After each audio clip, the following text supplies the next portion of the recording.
You're about to listen to a chapter in The Art of War by Sun Tzu. Enjoy the reading. Chapter 3. Attack by Stratagem. Sun Tzu said, "In the practical art of war, the best thing of all is to take the enemy's country whole and intact. To shatter and destroy it is not so good. So too, it is better to capture an army entire than to destroy it. To capture a regiment, a detachment, or a company entire than to destroy them. Hence, to fight and conquer in all your battles is not supreme excellence. Supreme excellence consists in breaking the enemy's resistance without fighting. Thus, the highest form of generalship is to balk the enemy's plans. The next best is to prevent the junction of the enemy's forces. The next in order is to attack the enemy's army in the field. And the worst policy of all is to besiege walled cities. The rule is not to besiege walled cities if it can possibly be avoided. The preparation of mantlets, movable shelters, and various implements of war will take up 3 whole months, and the piling up of mounds over against the walls will take 3 months more. The general, unable to control his irritation, will launch his men to the assault like swarming ants, with the result that 1/3 of his men are slain, while the town still remains untaken. Such are the disastrous effects of a siege. Therefore, the skillful leader subdues the enemy's troops without any fighting. He captures their cities without laying siege to them. He overthrows their kingdom without lengthy operations in the field. With his forces intact, he will dispute the mastery of the empire, and thus, without losing a man, his triumph will be complete. This is the method of attacking by stratagem. It is the rule in war, if our forces are 10 to the enemy's 1, to surround him. If 5 to 1, to attack him. If twice as numerous, to divide our army into 2. If equally matched, we can offer battle. If slightly inferior in numbers, we can avoid the enemy.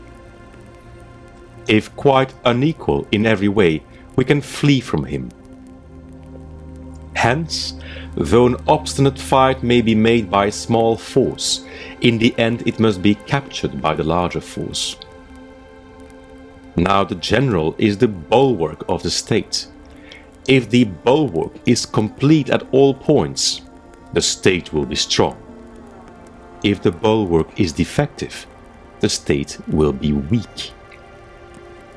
There are 3 ways in which a ruler can bring misfortune upon his army. 1.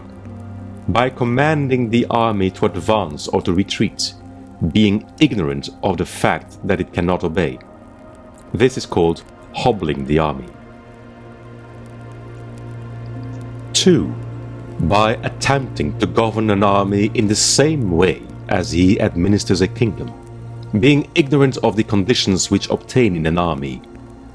This causes restlessness in the soldiers' minds. 3. By employing the officers of his army without discrimination, through ignorance of the military principle of adaptation to circumstances. This shakes the confidence of the soldiers. But when the army is restless and distrustful, trouble is sure to come from the other feudal princes. This is simply bringing anarchy into the army and flinging victory away.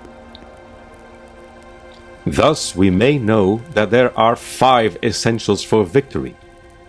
1. He will win who knows when to fight and when not to fight. 2. He will win who knows how to handle both superior and inferior forces. 3.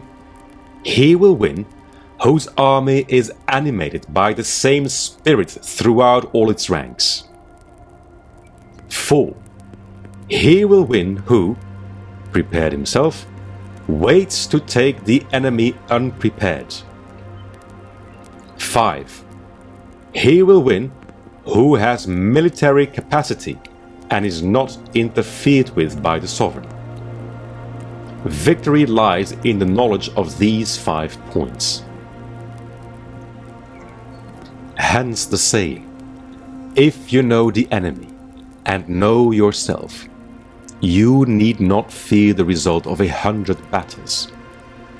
If you know yourself but not the enemy, for every victory gained you will also suffer a defeat. If you know neither the enemy nor yourself, you will succumb in every battle.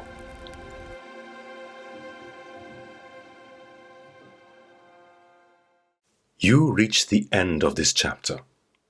What was your biggest insight? If you'd like to listen to another chapter or browse for another audiobook, head over to the channel. For a full version of this narration, please check the purchasing options in the description. Thank you for listening.